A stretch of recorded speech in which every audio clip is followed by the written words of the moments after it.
yoo kan beektan taatee caaluun sirba akka baastu eenyutu maariyoon siif ta'e jedhu irratti daawwitee mokonnin jedhee ture isaaf feerree turre kan dhufaa jira karaa jira agarsiisti ni jira. I think haga inni dhufu okay, we're gonna release the balloons. Okay, we're gonna release the balloons now. And in that moment, I want you all to think of what Haj Alu means to you as an individual, and what he meant to us as a nation, what he meant to us in diaspora, what he contributed to our community, and really reflect on who we really lost, because Haj Alu wasn't just an artist, he wasn't just a guy, he wasn't just our friend, he was a cultural encyclopedia.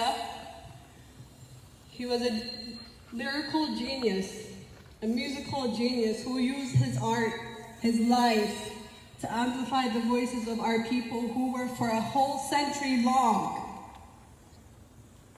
A whole century long. Imagine how long that is. Haj Alu's,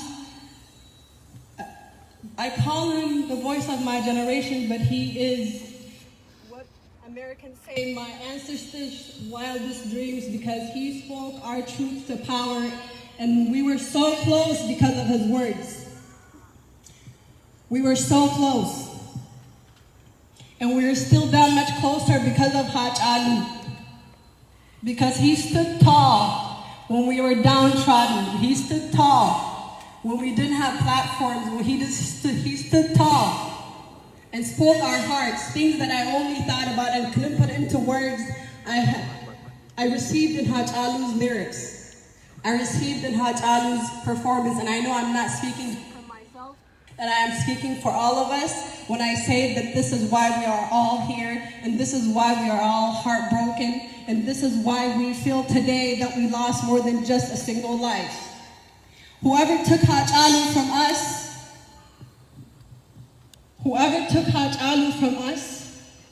took a piece of every single one of our hearts and took a piece of our history from us. Took someone who today, you know why I'm heartbroken? Because I always saw Haj Alu as an insurance policy for us, because I was always confident Haj Alu would never sell out. Haj Alu would never compromise on the Oromo interest. Haj Alu will always speak to the Oromo pain. Haj Alu will also speak to our joy. Haj Alu will also inspire us to rise up and fight for what is ours and not beg anyone to give us what is rightfully ours. That was who Haj Alu was, and that is who Haj Alu will be. Whoever took him took his body, but they did not take who he was in essence. Because he lives in all of us, and in millions of other Oromos across this globe, and in millions of other Oromos who are back home right now being gunned down by security forces who do not feel our humanity. And we will not let Haj Alu down. Even though he is not here to speak for us today, like people say, it's not cliche, there are millions of Haj Alus who are willing to sacrifice everything like he was, who are not afraid of death like he was, who are brilliant, who will stand tall because we had him as an example to look up to. He was the very best of us, but that also requires that we become him in this day and age when our people need a voice more than ever.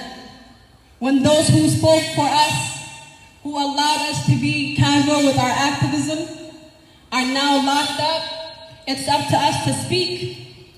It's not up to just a few people. Don't point at others, point at yourself. For everybody that mourns Haj Alu today, you have a responsibility to become a Haj Alu for our people. Because that is why he died. That is why he was taken away from us. That is the power of Haj Alu. People like him are always taken away from their communities because of what they inspire, because of what they represent. They represent defiance. So what are we going to be? What are we going to be? What are we going to be? Defiant. Yes. We're going to be Oromos. We're going to we're going to demand that our humanity, because that's what they're denying our people back home. Because Oromos, as Hachalu said, don't ask for much. They didn't ask for much. They just asked for the Ethiopian Empire to recognize their basic human dignity. And that was a threat. Imagine that being a threat. But we all have it in us. I cried. I know everybody cried. But today when I saw his funeral procession, I couldn't cry because I was angry. Because that's not how Hachalu deserves to go. That's not how any human deserves to go, but that's definitely not how Hachalu deserved to go. So how do we avenge Hachalu? We become a Hachalu for our people. In every discipline that we are a part of, we don't need to be artists to amplify the voices of our people. And I have seen incredible, extraordinary activism within the few days that Hachalu died. We need that to continue because we are in it for the long haul. Our struggle is literally only beginning. So honor Hachalu by becoming Hachalu. Have agency. Have principles. Have integrity. Always, always, always prioritize the truth and the truth of your people and your right as a human being to exist in all your glory. That's what Hachalu taught me. I'm sure that's what he taught most of us here today, which is why we're here. So be angry, but channel that energy into something positive, into something constructive, into building our community up again, because right now I am personally broken. But because of what he meant to me, I will rise. And I know we all will rise, because where we started from, the heroes that we've lost, is almost every single generation of our people have lost a Hachalu. That is what's so traumatizing about this moment. My parents had that when Ebisa Dunya died. We had that when the Wang Ogutus, Tadessa Burus, Baro Tumsas, Elemok Intus. We are reliving intergenerational trauma over and over and over and over and over again. That needs to end now. I refuse to have my children inherit this shit. It will not happen on my watch. And it shouldn't happen on any of yours watch. And I know it's painful for the parents, for our parents, who allowed us to inherit this. Because this is not okay. We shouldn't have to live through trauma every single year. That's not how humans are meant to live. And if anyone tells you that that's how you're meant to live, they're liars. The devil's a lie. So fight for who you are, fight for who we are, and fight for your right to exist with dignity on this planet, anywhere you are. That is how we honor all our heroes. So now what we do is we amplify the voices of those who are being locked up, who are being gunned down, who are left on the street to rot. Even our dead don't have respect right now. So we're going to put respect on them by making sure their names are heard, their stories are heard, by being constructive citizens to our community, by rising above the pettiness that exists. I'm not going to glorify everything that we are because there's pettiness, but I need you, especially this generation. I see beauty in everything you guys do to rise above the pettiness and channel a Hachalu. Be a Hachalu. Imagine being only 35 years old and having impact on millions. That is a legacy worth leaving at any age. So channel a Hachalu. We don't all have to be heroes to the world or the whole nation, but we can be heroes in our everyday lives. You are heroes for going out there and protesting. You are heroes for caring enough to come today. You are heroes for showing empathy. That's where it starts from. So you're already there. Channel Hachalu. That's how we honor Hachalu. We can cry when we break down, but then we pick ourselves up and play our role. I did not want to give a lecture, but Hachalu deserves so much from us because he gave so much to us, and he gave us the luxury of waiting for him to speak up for us.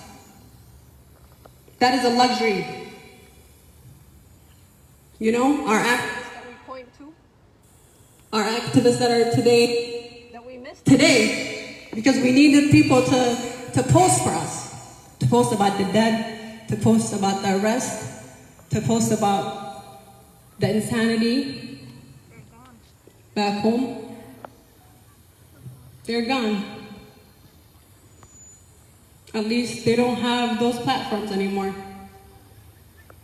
So that's my challenge to me, to you. This is out of my comfort zone because I don't like public speaking. I don't like to be in front of the camera. But for Hachalu, I will speak until the day I die, until justice is served, and until my people can live in dignity and won't have to fight to live. So thank you for coming today. Okay, he just reminded me, I almost forgot that there's a Twitter campaign currently going on. A lot of incredible activists across the globe are coming together. They have prepared, I think, what?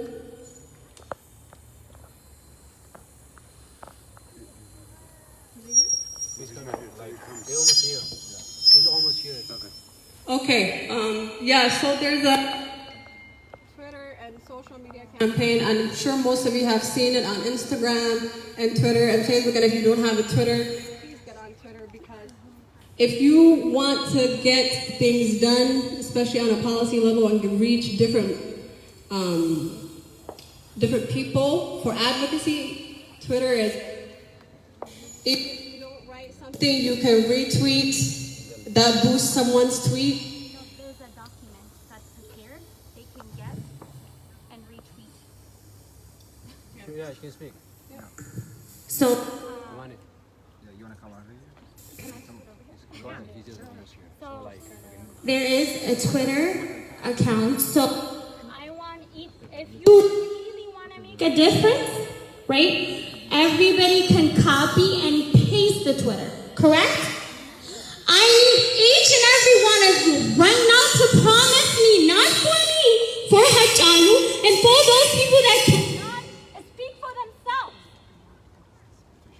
Okay? We cannot take this anymore. The only way we can make a change right now is not by going to protest and speaking up on Oromo. We are here in this land. We are Americans. We use the language we're learning, the English language. We have to trend, not just in America and Minnesota, but globally. The only way we can do it is by going on Twitter. So I want each and every one of you to promise Hachalu. I beg you in his dead body. The man that's dead did not get a proper burial. In his name, I beg you to join Twitter. I beg you to join Twitter to amplify his voice and the voiceless of all Oromo people. I'm not a leader, but it's very important. And guess what? The work has already been done for you. You can follow me or even Fatima and everybody on Facebook. It's a Google Doc. You would just download it on your phone. You literally copy and paste. There are 8 messages. You just sit there, copy and paste. They even did the graphics for you. They did the hashtags for you. this whole thing happened in a matter of 2 days. We want to get his name trending. We want to get Oromo name trending. Our Oromo issue. Enough is enough.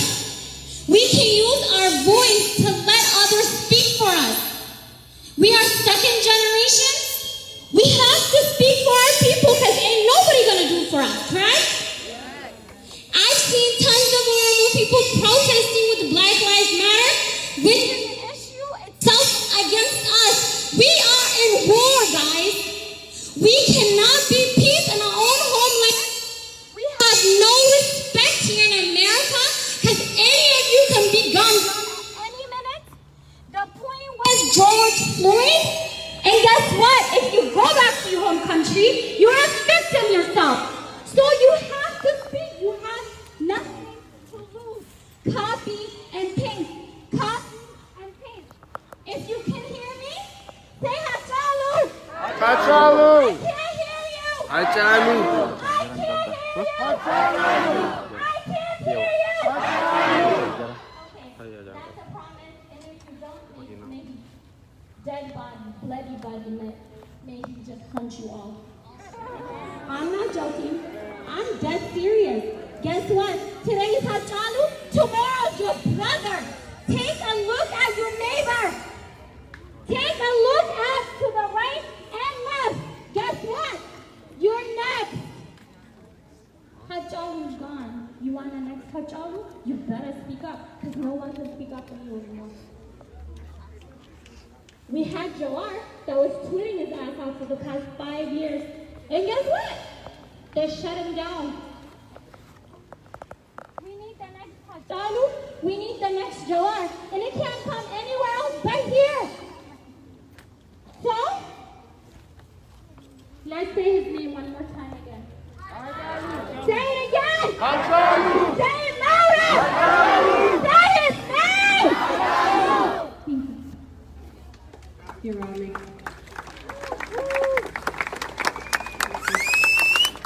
So everyone, now time to release the balloons. We say rest in power. Yeah, when you're releasing the balloons, we say rest in power, Hachalu. Love you. 1. Wait. Rest in power. Rest in power.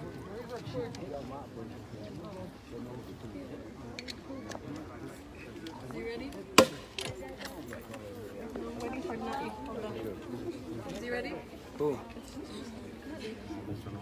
He's not here yet, so just. No, he will look for the drone. Oh, who's doing? Where's Nadi's brother? Nat? He's flying it. Give him a second. Okay. Alright, just Just wait. look for 1 second. Announce somebody dropped their keys and has a little drummy.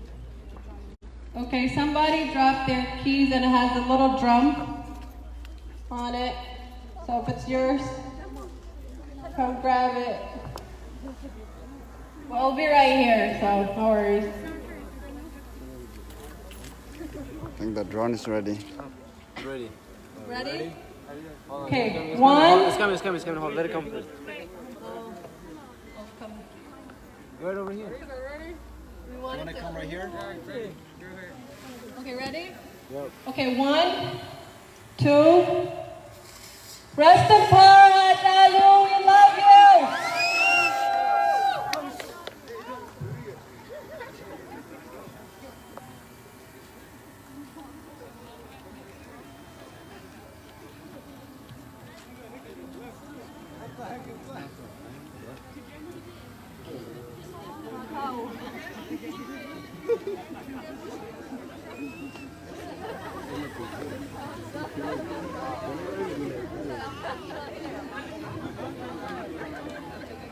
Okay. Up next, we're going to have someone who was really close to Hachalu just say a few words about him. So please, wala na gayno. Hello? Wala na gayno, please. Daawiteet dhufaa jira. Haga daawiteet dhufu. Nama Hachalu sirriitti beeku waa'ee isaa xiqqoo dubbatti. Wala na geeffannu galatoomaa. Ayyaantu Tibbee Sokot.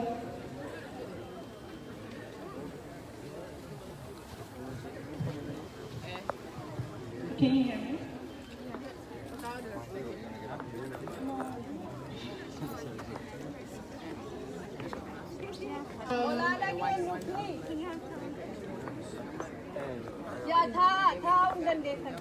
Please have a seat.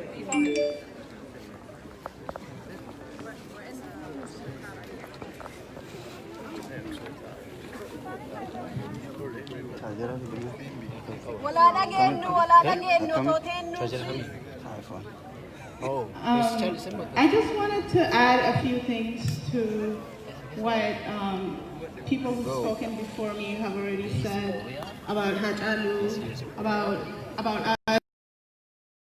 You can hear me? A little louder. Okay. How about now?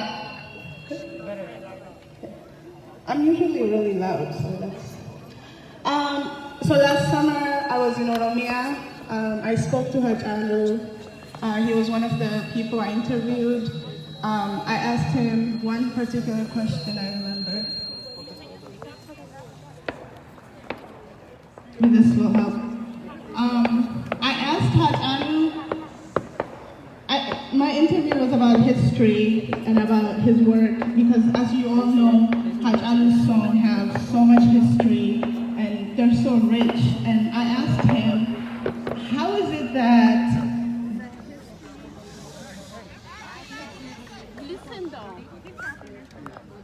I think it's back. I asked Haj Alu how he manages to tell this history of the Oromo that has been erased by the Ethiopian state and Ethiopian historiography. And his response to me is very telling. He wasn't that concerned about what the Ethiopian state has to say about the Oromo. And as we all know, they've had a lot to say. He said, I don't ask others to tell me about Oromos. I listen to what the Oromo have to say about themselves. And then he kind of laughed and he named his ancestors to the 13th generation as his custom in Oromo. And for me, the lesson that that moment and his whole life teaches me is that there's a lot in our history, there's a lot in our past, in our people's knowledge and in their cosmology that we can learn from. I know this moment, I feel like I'm in the US, with the Black Lives Matter movement going on, Black people not having peace, their lives not mattering, and then we look to Oromia, and it feels like, can we find peace anywhere? But I think that we have to remember the Oromo movement is part of a global movement for justice. It's part of a global movement, part of an African movement against ongoing colonial practices, against Western hegemony. And I think that we can be proud in knowing that our people's history and what Haj Alu tried to teach us is part of a bigger movement and we're not alone. I'm so grateful for the time I got to spend with Haj Alu. I'm so grateful he has left us with a huge archive of his music for us to listen to. And I just want to hold everybody up. If you're feeling broken, traumatized, despair, just remember that you're not alone. You're not alone individually. Thank you.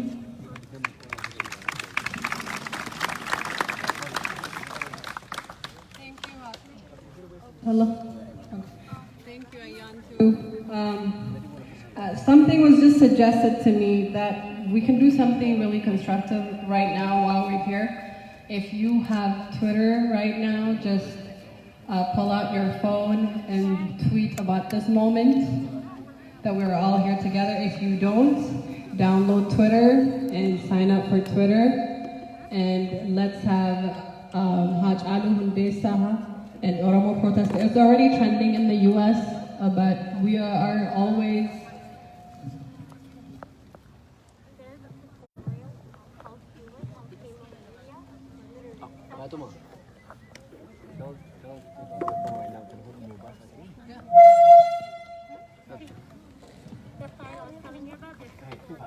So there's a tutorial out there.